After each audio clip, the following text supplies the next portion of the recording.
नमस्कार, आप देख रहे हैं इंडिया न्यूज मध्य प्रदेश छत्तीसगढ़ और मैं हूं आपके साथ हैदर जैदी। लगातार कोरोना के बढ़ते मामलों में दुनिया भर की चिंता बढ़ा दी गई है। देश में कुछ दिनों में ही कोरोना के नए मामले 4-5 गुना बढ़े हैं। ओमिक्रॉन भी देश में पूरी तरह से फैल चुका है और तेजी से नए मामले भी बढ़ रहे हैं। मध्य प्रदेश में तेजी से कोरोना केस बढ़ रहे हैं। पिछले 24 घंटे में कोरोना के 308 नए मामले सामने आए हैं। कुछ दिन में ही तेजी से बढ़ते कोरोना के आंकड़े डरा रहे हैं।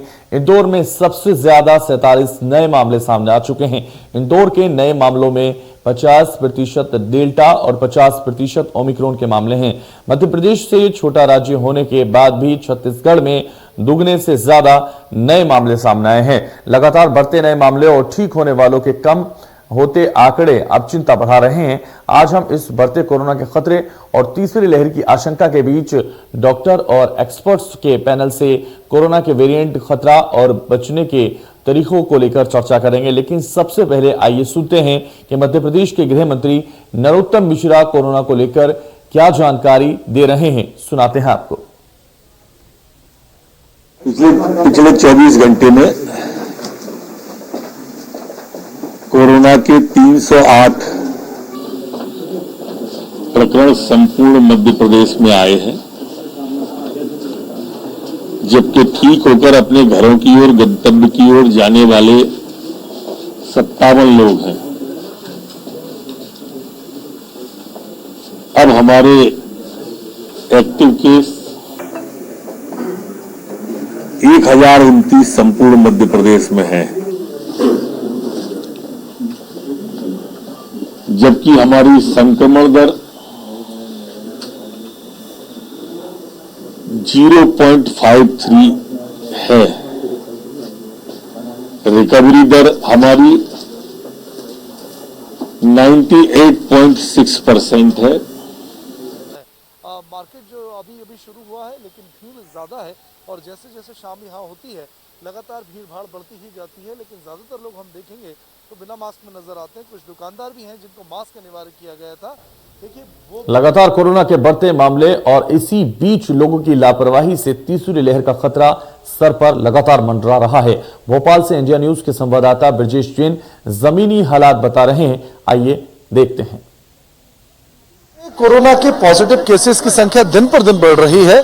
ताजा आंकड़ा 300 का है। आज दिन भर में 300 पॉजिटिव केस मिले हैं, लेकिन इसके बावजूद केस बढ़ने की वजह क्या है और लोगों की लापरवाही कितनी है, ये हम जानने के लिए न्यू मार्केट पे आए हैं। भोपाल का ये न्यू मार्केट इलाका है और यहाँ से मैं आपको दिखाता हूँ कि देखिए काफी भीड़ भाड़ है। मार्केट जो अभी शुरू हुआ है, लेकिन भीड़ ज्यादा है और जैसे जैसे शाम यहाँ होती है लगातार भीड़ भाड़ बढ़ती ही जाती है। लेकिन ज्यादातर लोग हम देखेंगे तो बिना मास्क में नजर आते हैं। कुछ दुकानदार भी हैं जिनको मास्क अनिवार्य किया गया था, देखिए वो भी मास्क नहीं पहने हुए हैं।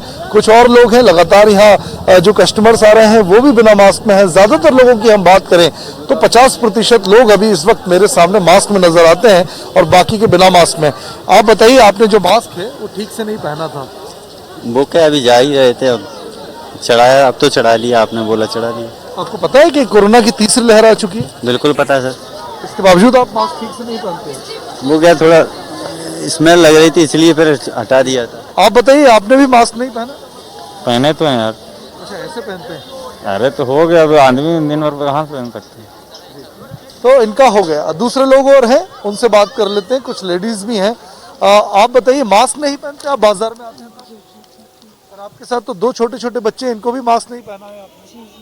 हाथ में अभी बच्चों ने टॉयलेट करने गए थे, निकाल दिए। ये अभी तीसरी लहर आ चुकी है, आपको पता है इसके बारे में? इसके बावजूद बच्चों को मास्क नहीं पहनाते आप?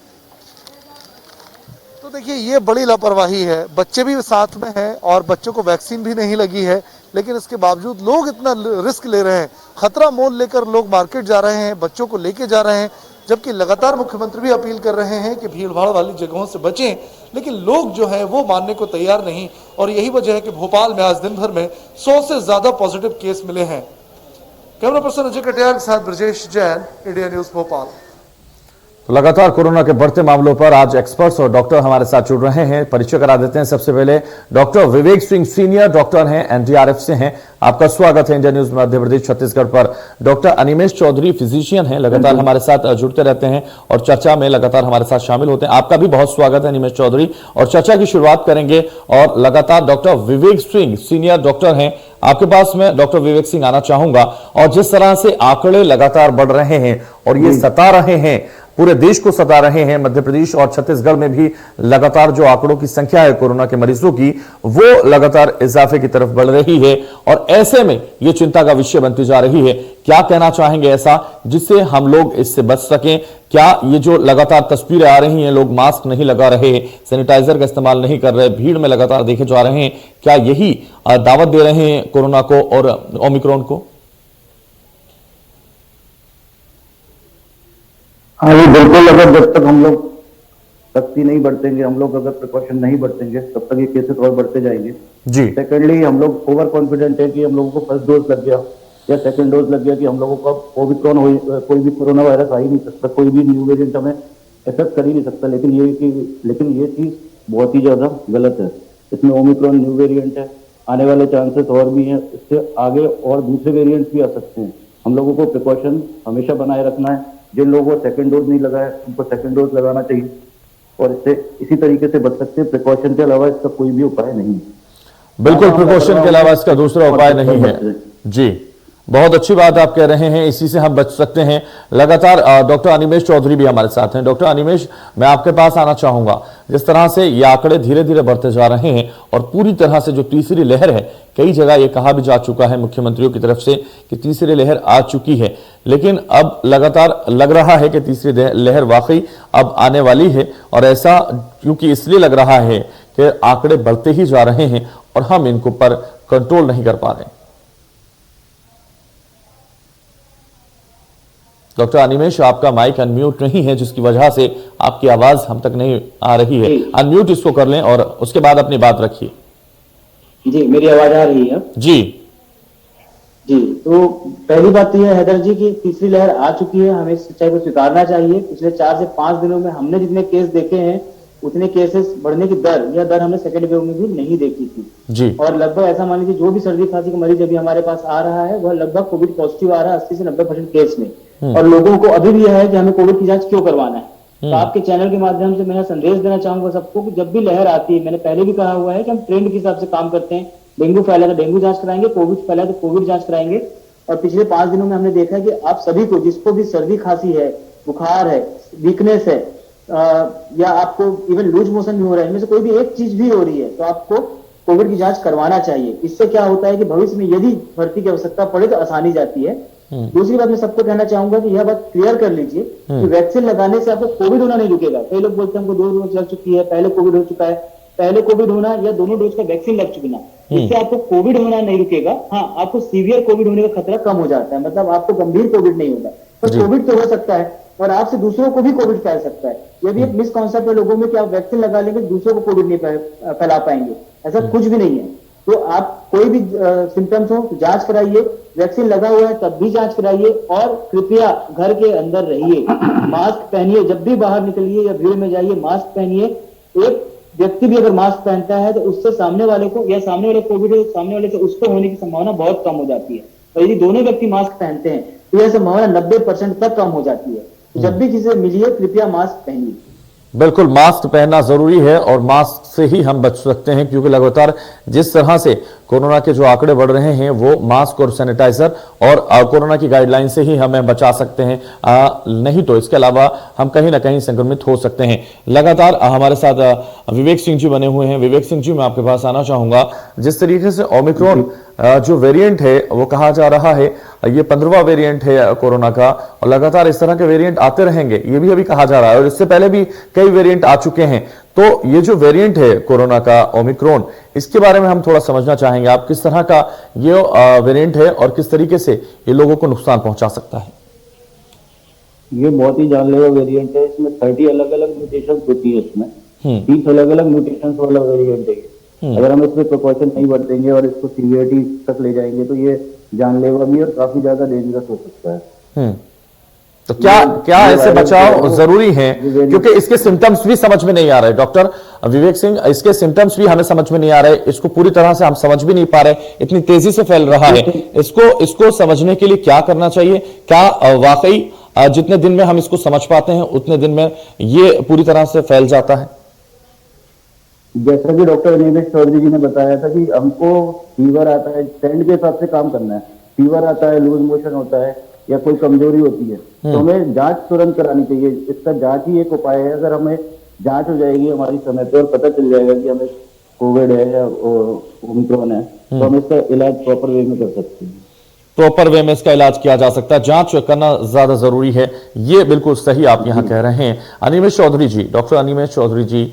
जिस तरह से अब नए साल की शुरुआत में ही नया तोहफा प्रधानमंत्री ने दे दिया, ओमिक्रॉन के दस्तक तक ही हमारे पास जो है बच्चों की वैक्सीन भी अब लगनी शुरू हो गई है। 15 से 18 साल के बच्चों की वैक्सीन लगनी शुरू हो गई है। डर इस बात का था कि जो तीसरी लहर आएगी वो तीसरी लहर सबसे ज्यादा बच्चों को नुकसान पहुंचाएगी, बच्चों को उसका जो है दुष्परिणाम भुगतने पड़ेंगे। लेकिन अब जिस तरीके से ये वैक्सीन आ गई है, अब वैक्सीन लगना भी शुरू हो गया है, टारगेट की तरफ हम जल्द ही बढ़ेंगे ऐसा भी कहा जा रहा है।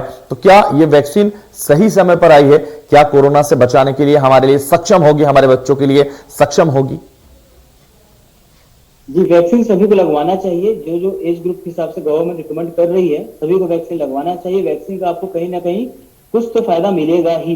ओमिक्रॉन जब आया था, थर्ड वेव जब आई थी तो किसी को यह नहीं पता था कि किस वेरिएंट से वो वेव आएगी।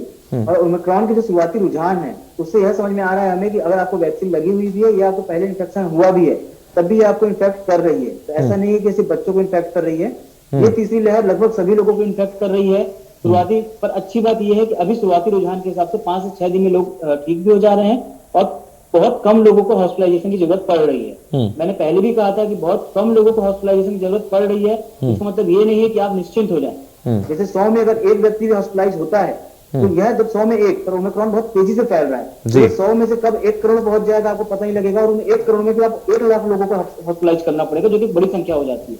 तो आपका पहला उद्देश्य होता है, जनता का पहला जो कर्तव्य है वह है केसेस की संख्या कम रखना।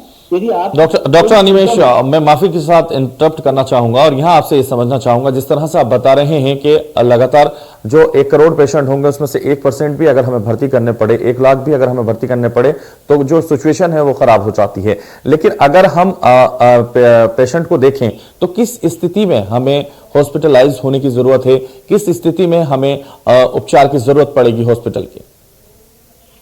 ये बहुत ही अच्छा प्रश्न है हैदर जी, और यह चीज जनता को जाननी भी चाहिए। सबसे पहले मैं बताना चाहूंगा कि देखिए, कोविड से डरिए मत। कोविड पॉजिटिव होने को 2 साल हो चुका है। जब शुरुआत में 2000 की शुरुआत में जब हमने देखा था दशक की, तो उस समय हम डर रहे थे, पर अब हमें 2 साल का एक्सपीरियंस है इस बीमारी के बारे में, तो अब डरिए मत। अगर आपको सिंपल बुखार जैसा आता है, बुखार, खांसी या हाथ पांव में दर्द या कमजोरी, एक सामान्य वायरल के लक्षण होते हैं ये। इसमें आपको डॉक्टर आपको सिंपल पैरासीटामोल और जरूरत पड़ने पे एंटीहिस्टामिनिक, सर्दी के हिसाब से दवाइयां देगा, खांसी है तो खांसी के हिसाब से दवाइयां देगा। और इनमें अब हाइड्रोक्सीक्लोरोक्विन, इवरमेक्टिन, इनका कोई रोल नहीं है। डॉक्सीसाइक्लिन बहुत ज्यादा रोल नहीं है। तो पहले जो दवाइयां हम लोग लिए थे शुरुआत के फर्स्ट ईयर में, अब उन दवाइयों का रोल नहीं है। बिना बात के उनको खा के अपना पेट खराब मत कीजिए। सामान्य पैरासीटामोल और एंटीहिस्टामिनिक लीजिए। अपना ऑक्सीजन सुबह शाम चेक करते रहिए, चाहे आप पॉजिटिव आए चाहे आपकी रिपोर्ट निगेटिव भी आए, आप अपना ऑक्सीजन लगातार चेक करते रहिए। और अगर आपका ऑक्सीजन 95 से नीचे लगातार है, 1-2 डिप नीचे आगे घबराने की बात नहीं है, 95 से नीचे लगातार है, तुरंत डॉक्टर से समझिए कि मेरे को एडमिट होना है कि नहीं। और अगर 90 से नीचे लगातार जा रहा है तो आप एडमिट हो जाइए। यह मत सोचिए कि मेरा कोविड तो निगेटिव है या मेरा कोविड तो पॉजिटिव है या मैं घर में ऑक्सीजन लेके देख लेता हूँ या मैं 1 या 2 दिन रुक जाता हूँ। यदि आपका ऑक्सीजन लेवल 90 से नीचे लगातार चल रहा है, आप तुरंत भर्ती होइए। यदि आपको फीवर बहुत तेज चल रहा है, 104, 105 डिग्री, और आप उस फीवर को सहन नहीं कर पा रहे हैं, किसी भी दवाई से वो कम नहीं हो रहा है और आप उसको सहन नहीं कर पा रहे हैं, तो आप भर्ती होइए। या आप बहुत ज्यादा डरे हुए तब भी आप भर्ती हो सकते हैं। मैं सिर्फ इन 3 कंडीशन में ही भर्ती होने की सलाह दूंगा। बिल्कुल, तो यहाँ 3 कंडीशन में आप भर्ती होने की सलाह दे रहे हैं। या तो जब फीवर आपका बहुत ज्यादा बढ़ जाए, जब आपसे बर्दाश्त ना हो, जब वो किसी दवाई से भी कम ना हो रहा हो, और अगर दूसरी बात आपने कहा जब आप डर जाएं तब भर्ती हो जाएं। तो डर का जो ज्यादा इस्तेमाल यहां हम करेंगे, वो डर ज्यादातर लोगों में देखा जाता है और इसीलिए पैनिक क्रिएट हो जाता है, ज्यादातर लोग अस्पताल की तरफ बढ़ते हैं। उनके लिए भी आप कहेंगे? जी नहीं, यदि आपको कोई लक्षण नहीं है और सिर्फ डर है तो डॉक्टर आपको समझाएंगे, एडवाइस देंगे कि आप भर्ती मत होइए। कई लोग क्या होता है कि यहाँ पे आपको समझना है, एक सामान्य होता है कि कई बार क्या होता है कि आपके परिवार में 5 या 6 लोग को कोविड हुआ, जिसमें से 1 या 2 लोगों की मृत्यु हो गई खासकर, तो आपके मन में एक डिप्रेशन आता है, डर का। यहाँ पे आप साइंटिफिक उसमें आप जाएंगे तो आप अगर डिप्रेस हो रहे हैं, आपके परिवार में किसी की मृत्यु हो गई है और आप चाह रहे हैं कि नहीं, मुझको अपने परिवार में किसी और को नहीं खोना है, और साथ में आपको तेज बुखार है, बहुत ज्यादा वीकनेस है, तो आप भर्ती होइए। यदि आप एकदम सिम्टम्स आपका नॉर्मल है, तो आपको भर्ती होने की जरूरत नहीं है। पर इसमें एक चीज जो कोविड में लोग हमेशा हम बोलते हैं, जब सिम्टम नॉर्मल है तो लोगों को ये समझना है कि ऑक्सीजन लेवल अगर कम है और आप एकदम स्टेबल है तब भी आपको भर्ती होना है। ऑक्सीजन लेवल कम होने का मतलब है कि आप भर्ती हो जाइए, आप कुछ मत सोचिए। बिल्कुल। तो ऑक्सीजन लेवल अगर आपका कम है और फीवर आपको ज्यादा हो रहा है और पैनिक क्रिएट ना करते हुए आपको जो दिक्कतें हैं वो बढ़ रही हैं, तो आप भर्ती हो सकते हैं। बिल्कुल सही बात आपने कही। डॉक्टर विवेक, मैं आपके पास आना चाहूंगा। आपसे भी हम समझना चाहेंगे, जिस तरह से लगातार डॉक्टर अभी अनिमेश हमें बता रहे थे कि अगर ज्यादा दिक्कत है तभी हॉस्पिटल में भर्ती हूं, क्योंकि हॉस्पिटल में जिस तरीके से उन्होंने आंकड़ा भी बताया कि 1 करोड़ में अगर 1% भी अगर हम भर्ती होते हैं तो सिचुएशन जो है पैनिक क्रिएट करती है, बहुत ज्यादा दिक्कतें हो जाती हैं और बहुत ज्यादा अस्पताल हमारे पास नहीं है, ये भी हमें पता है। और स्थिति जिस तरीके से दूसरी लहर में सामने आई थी उस तरह से अगर हम देखें तो जो स्थिति है वो ज्यादा अच्छी अभी भी नहीं है। हालांकि सुधार हुआ है, लेकिन उस तरह से नहीं हुआ कि हम तीसरी लहर में 2-4 लाख भी लोग भर्ती कर लें, ऐसा नहीं है। तो इसलिए हमें ऐसा क्या करना चाहिए जिससे हम अस्पताल से बच सकें और जिससे हम अस्पताल जाने से ही परहेज करें और घर में ही अपना इलाज कर सकें? मैं ये कहना चाहूंगा कि डर के साथ साथ लोगों में लापरवाही भी बहुत है कोविड के प्रति। वो अभी भी मास्क यूज नहीं कर रहे हैं, या सैनिटाइजर का उपयोग कर रहे हैं, अपने घरों से ट्रैवलिंग भी कर रहे हैं, फ्रीक्वेंटली ट्रैवलिंग कर रहे हैं। अभी न्यू ईयर पे भी देखा आपने, लोग गोवा जा रहे हैं, कहीं पे भी जा रहे हैं, इंटर स्टेट ट्रैवलिंग भी कर रहे हैं। तो उस सब चीजों को भी रोकना चाहिए। हमें समझना चाहिए कि दूसरी एक और खतरनाक वेरिएंट ओमिक्रॉन आ चुका है, तो हम अपने आप को प्रिकॉशन लेके रखते हैं। डर के साथ साथ हम प्रिकॉशन भी साथ में रख के चलेंगे तो ये इस चीज से बच सकते हैं। दूसरा, हमने ऑलरेडी देख चुके हैं कि हॉस्पिटल्स में पिछली बार ऑक्सीजन की कमी थी, बेड्स नहीं मिल रहे थे। तो ये सर ने जो बताया कि अगर 1% भी अगर लोग हम एडमिट करते हैं तो इससे भी भयावह स्थिति हो सकती है। तो जो ऑक्सीजन लेवल अपना चेक करते रहिए, घर में प्रिकॉशन ही आपका सबसे बड़ा बचाव है। अगर प्रिकॉशन लेके चलेंगे तो सब चीज इस जंग को जीत सकते हैं कोविड।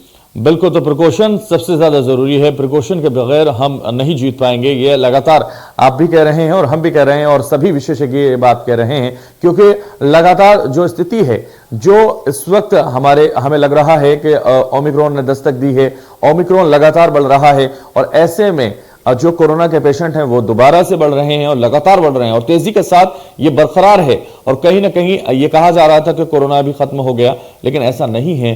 कोरोना की जो दस्तक है वो दोबारा एक बार फिर तेजी से देश में बढ़ी है और मरीजों की संख्या में लगातार इजाफा हुआ है। डॉक्टर अनिमेश चौधरी, मैं वापस आपके पास आना चाहूंगा। जिस तरीके से आपने बताया कि अगर फीवर इतना ज्यादा बढ़ गया है कि उसे कंट्रोल नहीं किया जा रहा है और अगर ऑक्सीजन लेवल इतना ज्यादा कम हो गया है कि उसे कंट्रोल नहीं कर पा रहे हैं, या डर या डिप्रेशन इतना सता रहा है जिसे आप कंट्रोल नहीं कर पा रहे हैं, तो अस्पताल की तरफ बढ़ेंगे। लेकिन अगर हल्का फुल्का फीवर है और आप घर पर ही हैं और ऐसा लग रहा है कि जो नॉर्मल फीवर होता है वो है, तो ऐसे में कौन सी दवाइयों का इस्तेमाल करें? जो हमारे दर्शक सुन रहे हैं इस वक्त उनके लिए ये महत्वपूर्ण सवाल होगा।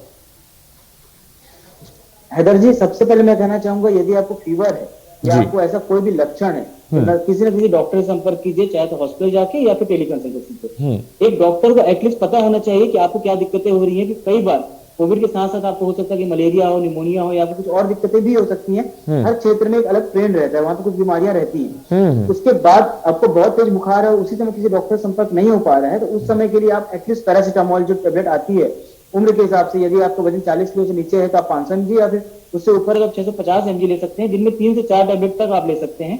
ठंडे पानी या नॉर्मल पानी की पट्टी कर सकते हैं। पट्टी मतलब सिर्फ माथे पे नहीं, नॉर्मल पानी से आप पूरे शरीर को पोंछ सकते हैं, जिनमें 3 से 4 बार पोंछ सकते हैं, स्पंजिंग कर सकते हैं, जिससे आपका फीवर उतरेगा। और अगर खांसी है बहुत ज्यादा तो गुनगुने पानी से आप गरारा कर सकते हैं, हल्का सा नमक डाल के, या फिर गुनगुना पानी लगातार पी सकते हैं। इससे भी आपको काफी आराम आएगा। यदि आपके पास नेबुलाइजेशन है तो एक सिंपल सलाइन से आप नेबुलाइज कर सकते हैं। भाप लेने के लिए मैं लोगों को सलाह दूंगा, कई बार लोग भाप लेते हैं तो उबलते हुए पानी से भाप लेते हैं। उबलते हुए पानी से भाप नहीं ली जाती है। उबलते हुए पानी की भाप सिर्फ चेहरे को साफ करने के लिए होती है। उसका जो भाप होती है वो इतनी ज्यादा गर्म होती है कि जब आप नाक या मुंह से उसको लेते हैं तो नाक या मुंह के अंदर की लेयर डैमेज हो जाती है, जिससे आपको लिटरली फंगस जैसे इंफेक्शन हो सकते हैं। फंगस के बहुत सारे इंफेक्शन कारण एक ये भी था कि आप भाप लेकर अपनी म्यूकोसा डैमेज किए थे। वेपराइजर आता है मार्केट में, उस वेपराइजर में 40 से 50 डिग्री सेल्सियस में आपको भाप जो बनती है उसको आप ले सकते हैं। उबलते हुए पानी की भाप मत लीजिएगा। अब 2 साल बाद भी यदि आप इन मिथकों पे भरोसा करते हैं तो आप बहुत बड़े धोखे में हैं। अब आपको समझना है कि 2-3 चीज मैंने बोला कि बहुत कम दवाइयों से आपका काम चल जाएगा। बिल्कुल। बहुत ज्यादा काढ़ा की जरूरत नहीं है, कोई भी 1 या 2 काढ़ा लीजिए, 8 या 10 तरीके के काढ़े मत लीजिए, उससे भी आपके पेट खराब हो जाएंगे। और उबलते हुए पानी की भाप बिल्कुल मत लीजिए।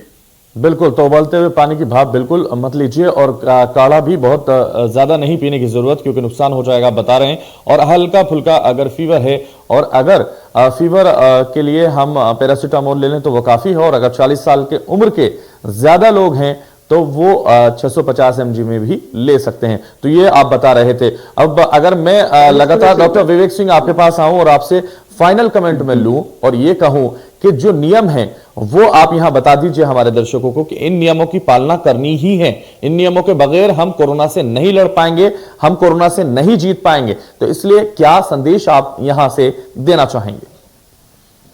मैं सबसे पहले यही कहना चाहूंगा, जिस बात को मैं बार बार बोल रहा हूँ, सबसे पहले प्रिकॉशन रखें, सैनिटाइज रहें, मास्क का उपयोग करें, ज्यादा बेवजह आप इधर से उधर इंटरस्टेट और कहीं पे भी मूवमेंट ना शो करें, कहीं पे भी अब ना जाएं। सेकेंडली, जब आपको छोटा फीवर भी आता है, थोड़ा बहुत भी फीवर आता है, आप SpO2 आपका रेगुलरली चेक करें। 90-95 के नीचे आते ही आप तुरंत एडमिट हो या फिर आप डॉक्टर से कंसल्ट करें, तुरंत एक मिनट भी लापरवाही ना रखें। जी। दूसरा, सेकंड डोज जो आप जिन लोगों ने फर्स्ट डोज ले लिया है उसको सेकंड डोज ले ही लेंगे, क्योंकि severity of the disease Omicron उन लोगों में कमी है जिन लोगों ने ऑलरेडी वैक्सीनेटेड हो चुके हैं, जो इनसे 4-5 दिन में वो सही होकर जा चुके हैं घर पे।